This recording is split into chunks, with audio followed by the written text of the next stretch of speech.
d'une perte de poids. Je me dis pas que je fais un déni de grossesse. Le ventre, ma poitrine qui a énormément perdu aussi, mon visage. Au niveau de mon cou, je vois une boule. J'avais les yeux qui ressortaient. J'ai peur de mourir en fait. Donc là, c'est 1 an et demi après. À partir de là, je pense que j'ai dû avoir peut-être 2 crises. Salut, je suis super contente de te retrouver dans une nouvelle vidéo aujourd'hui pour te parler d'une partie de ma vie qui est la maladie de l'hyperthyroïdie, la maladie de Basedow. J'ai fait une précédente vidéo sur tous les symptômes que j'ai pu vivre, un petit peu l'histoire en fait du diagnostic de cette maladie, et sachant que c'est une maladie qui a mis presque 6 mois à avoir un diagnostic, sachant que je suis passée par plein d'étapes assez catastrophiques. Pour te faire un bref résumé, j'ai eu des symptômes tels que la perte d'appétit, donc la perte de poids, j'ai aussi beaucoup de nausées, j'ai eu la perte de mes règles, carence en fer, des palpitations, j'ai eu des tremblements, de l'essoufflement. Bref, un cocktail génial de super symptômes qui ont un peu pourri ma vie pendant 6 mois.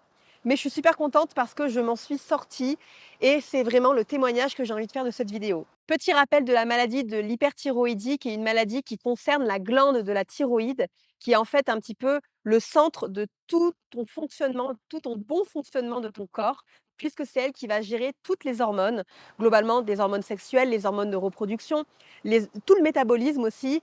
C'est pour ça qu'aujourd'hui, il existe beaucoup de traitements et moi, je suis contente puisque aujourd'hui, je suis à ça de plus avoir de traitement. Dans le cas de la maladie de Basedow, ce n'est pas une maladie d'un dysfonctionnement de la thyroïde, mais c'est une maladie qui gère en fait l'immunité de mon corps, puisque c'est une maladie auto-immune, mon corps se bat contre mon corps. En fait, j'ai trop d'anticorps qui vont venir, si je te simplifie le schéma, prendre la place de la TSH, donc ils vont venir stimuler, voire surstimuler ma thyroïde.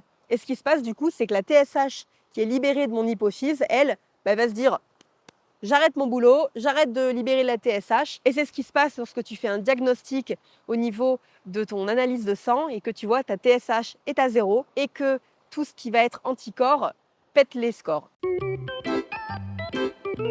Dans mon cas, donc mon endocrinologue a pu diagnostiquer ma maladie. Donc à partir de là, on a pu mettre en place un traitement qui a été hyper efficace. Donc globalement, moi j'ai pris en fait des maladies. J'ai pris du tyrosol, je ne sais pas si j'ai le droit de donner le nom du médicament. Et donc on a commencé avec une dose assez importante, donc 30 mg par jour, pendant en fait, je crois que c'était pendant 2 mois. À partir de là, on est venu réduire petit à petit les dosages. Donc là, c'est 1 an et demi après. Je suis actuellement à la moitié d'un cachet, donc à 2,5 mg. Par contre, il y a eu pas mal d'évolution de la maladie. Donc en fait, très rapidement, j'ai eu tous mes symptômes qui se sont calmés. Donc j'ai retrouvé de l'appétit, j'ai plus eu mes nausées, les tremblements se sont calmés.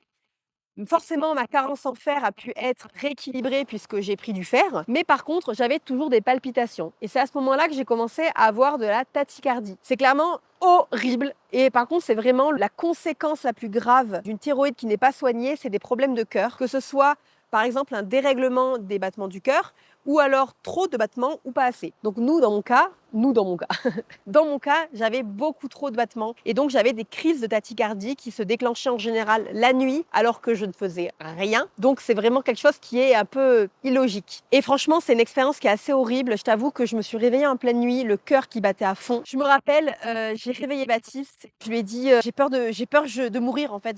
Mon cœur il va plus s'arrêter. Donc le pauvre, il essaie de me calmer. Et en fait là, la seule façon de se soigner d'une crise de tachycardie, c'est d'aller boire de l'eau, c'est de respirer, c'est de faire une espèce de méditation accompagnée. Franchement, c'est la seule façon de se soigner. Par contre, le lendemain, tu vas voir ton médecin, tu fais un électrocardiogramme qui va vérifier et donc là, il peut te prescrire des bêta-bloquants pour venir calmer. Alors clairement, c'est pas recommandé quand même les bêta-bloquants, hein, c'est pas ouf. Mais moi, je l'ai pris vraiment quelques jours histoire de me calmer et de ne pas avoir une deuxième crise. À partir de là, je pense que j'ai dû avoir peut-être 2 crises de tachycardie, mais vraiment, ça s'est calmé. Et donc là, c'est assez normal. Il se peut que quand tu viens te calmer avec des traitements l'hyperthyroïdie, que tu aies en fait l'effet inverse et que tu aies des symptômes d'hypothyroïdie. Faut pas trop s'inquiéter, à part si vraiment ça vient te créer des problèmes dans ta vie. Et moi, franchement, j'étais hyper dégoûtée parce que déjà que j'étais passée par des phases assez compliquées au niveau de mon corps, de mon poids, de mon apparence. Ben là, ça a été aussi assez compliqué puisque j'ai commencé à faire de la rétention d'eau. C'est-à-dire que tu vas avoir en fait de l'eau qui vient se stocker, notamment au niveau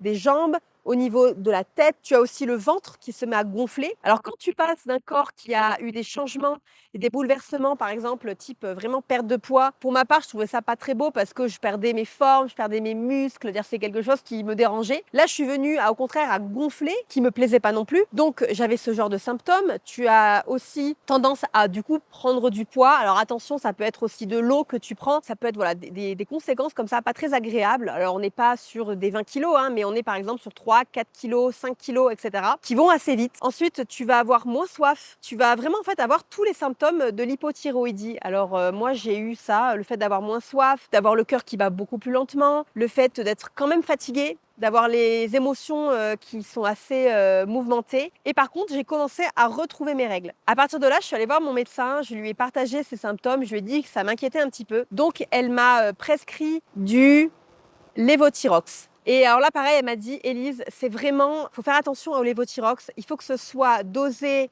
juste ce qu'il faut, pas longtemps, parce qu'en fait, elle m'a dit, le poids, il faut faire attention quand même, parce que tu peux vite tomber dans un cercle de tu contrôles ton poids, t'es pas bien par rapport à ça. Elle m'a dit, ton corps a subi pendant 6 mois une perte de 20 kilos. Il faut quand même que tu sois cool avec lui, que tu le laisses quand même reprendre du poids, que tu le laisses revivre un petit peu de l'appétit, etc. Donc reprendre du poids, etc.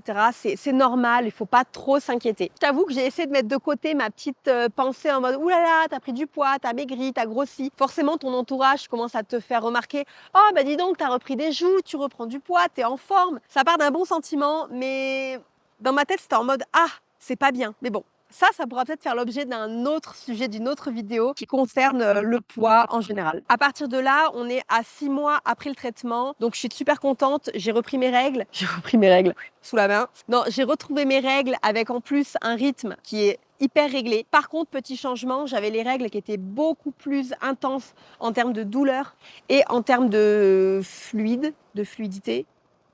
En termes de flux, pardon.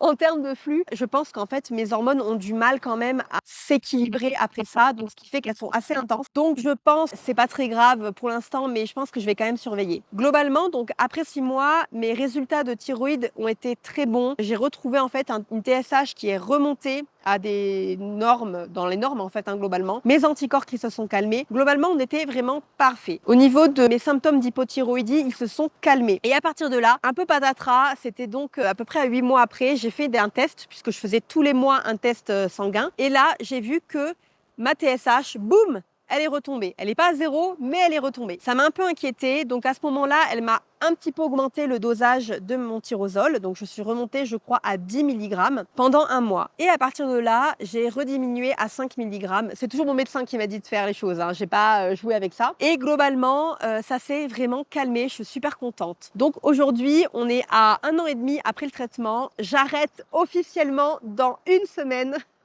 J'ai trop hâte. Je te partagerai d'ailleurs les résultats de mes résultats, le résultat de ma TSH, etc. pour voir si tout va bien après l'arrêt. Alors, sachant que quand tu fais le test juste après l'arrêt, ça n'a pas trop de sens. Il vaut mieux attendre 3 mois, voire 6 mois. Donc, c'est ce que je vais faire dans tous les cas. Et à partir de là, on pourra voir si je suis vraiment soignée. Pourquoi un traitement est aussi long? En fait, c'est vraiment pour éviter les récidives. Parce que si tu fais ça pendant 3 mois et que oui, tout va bien, les résultats sont bons, tu peux très bien rechuter derrière. Donc là, l'idée, c'est de prendre aucun risque. Pendant 1 an et demi, on se calme, on se soigne, etc.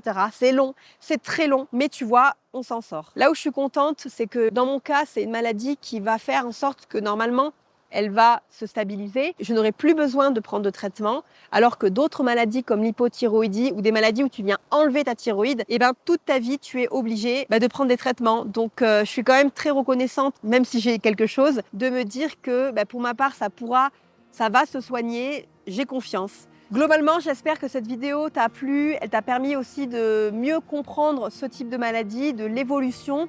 N'hésite pas à me partager en commentaire ce que toi tu es en train de vivre, si tu es au tout début, si tu as quelqu'un dans ton entourage qui est en train de vivre ça, à quel stade aussi de la maladie tu es, si tu vas te faire opérer ou pas, quel traitement tu as pu prendre.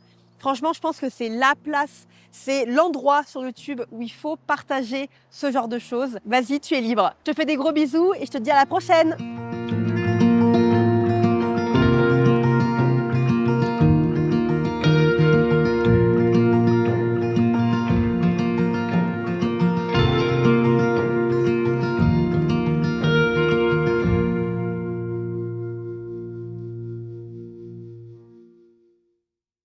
J'ai peur de mourir en fait.